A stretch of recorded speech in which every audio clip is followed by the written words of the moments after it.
Marte é um assunto que está na moda e eu vou usar Marte para te explicar alguns conceitos importantes que podem cair em natureza no Enem. Então eu vou te contar por que é difícil viver em Marte e te explicar, por exemplo, processos nucleares, um pouco de eletromagnetismo e falar um pouco de pressão atmosférica, que são tópicos conceituais que caem bastante no Enem. E Marte tem aparecido muito nas revistas e jornais por vários motivos. Recentemente, a China foi o segundo país a pousar em Marte, depois dos Estados Unidos. A NASA conseguiu colocar no ar uma espécie de drone lá em Marte, e a iniciativa privada tem avançado cada vez mais nos planos de um dia, no futuro, conseguir colonizar Marte. Então os foguetes estão mais avançados, teve concurso, por exemplo, de moradia em Marte, e teve até uma espécie de recrutamento para quem gostaria de, talvez, viver em Marte. Mas ainda existem muitos desafios para se colonizar o planeta, porque nesse instante o planeta ainda é um ambiente inóspito, ele ainda não suporta a vida lá, em especial porque ele é muito vulnerável a ventos solares e a raios cósmicos, algo que a Terra não é tanto. E durante esse vídeo eu vou te explicar o porquê disso, e é quando você vai entender vários conceitos que caem na prova. Vento solar é um conjunto de partículas carregadas e ondas eletromagnéticas que contêm muita energia, que conseguem escapar da gravidade do Sol e podem atingir qualquer planeta. E esse vento causa muito dano às células, que não sobrevivem, o que já inviabilizaria a vida. Para você ter uma ideia, aqui na Terra a gente usa ultravioleta em processos de esterilização.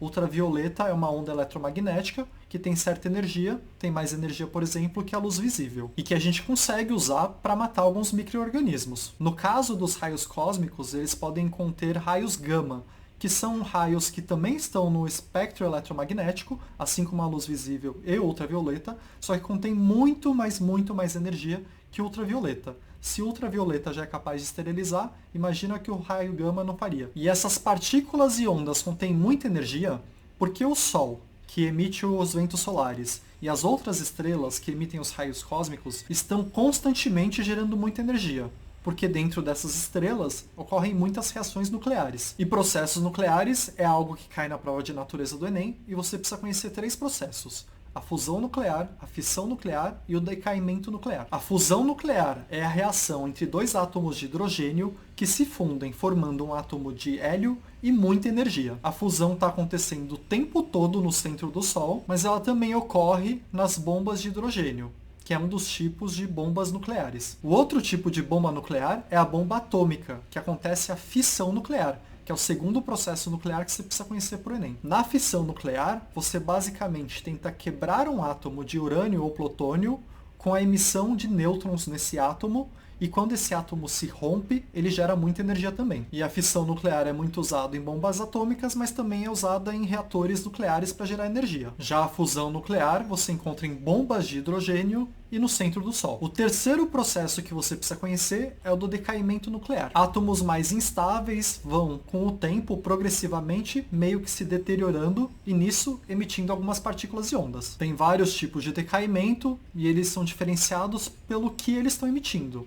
Então tem o decaimento alfa, o beta, o gama, e esse processo natural é, em muitos casos, útil para a humanidade, porque ele tem várias aplicações. Por exemplo, raio-x, por exemplo, a datação de fósseis a partir do carbono 14, que vai se deteriorando, mas tem o lado ruim, que é a emissão da radiação, que faz mal para a gente. Então, se você for exposto à radiação, você pode sofrer um processo de mutação, que eventualmente se transforma num câncer, e se for muito intensa essa radiação, você pode morrer em poucos dias, que é o que aconteceria se você estivesse em Marte recebendo esse vento solar. E dependendo da intensidade da exposição, você poderia morrer em pouquíssimo tempo. E por sorte, aqui na Terra você não tem tanta exposição ao vento solar, porque a gente tem uma proteção natural para isso. E esse é o segundo tema importante que eu gostaria de tratar aqui nesse vídeo, que se trata do campo magnético terrestre. Porque um campo magnético tem a capacidade de alterar a direção de uma partícula carregada em movimento. E o vento solar nada mais é que um monte de partícula carregada em movimento. Então, quando essas partículas entram na área de influência do campo magnético terrestre, elas são desviadas. E os seres vivos que habitam o planeta acabam sendo protegidos por causa desse campo magnético. Já Marte não tem esse nível de proteção, então qualquer ser vivo em Marte estaria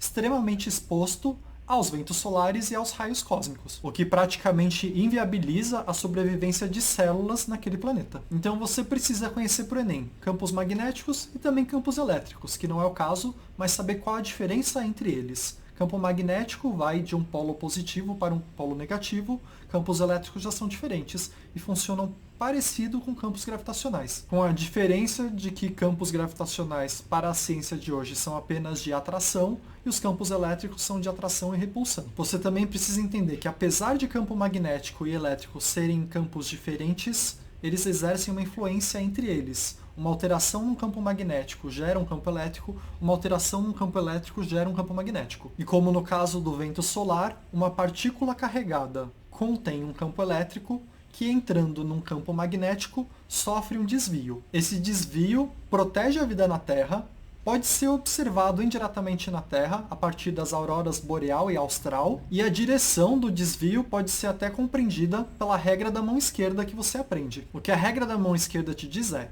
se você conhece a direção que a partícula carregada positivamente está indo, e se você conhece a direção do campo magnético, você consegue calcular a direção da força que vai ser exercida nessa partícula. E com essa força ela vai ser desviada. Mas esse campo magnético não é a única proteção da Terra. A Terra tem uma atmosfera riquíssima quando comparada à atmosfera de Marte. E partes da nossa atmosfera protegem a gente. Por exemplo, a camada de ozônio protege a gente de raios ultravioleta, que são cancerígenos. Lá em Marte, por exemplo, não tem essa camada. O ar de Marte é super rarefeito quando comparado com o da Terra, principalmente na superfície da Terra. E isso tem diversas implicações para como as coisas funcionariam em Marte. Pressão atmosférica em Marte, por exemplo, é muito menor que a pressão atmosférica na Terra.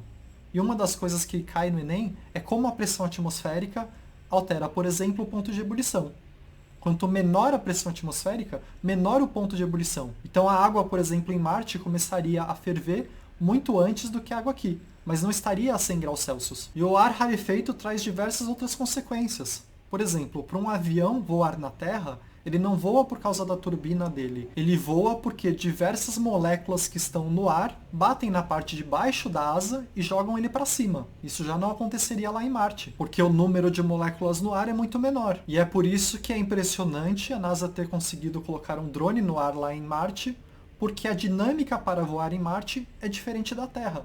Você não pode colocar algo que voa na Terra para voar em Marte. Você precisa fazer uma série de alterações, deixar mais leve, talvez mais rápido. Mas por outro lado, a força gravitacional em Marte é bem menor que a da Terra, porque a massa de Marte é muito menor que a Terra e, consequentemente, a força gravitacional em Marte é muito menor. Então isso tem uma série de outras consequências também para o nosso corpo, por exemplo. Nosso corpo é desta forma para esta gravidade.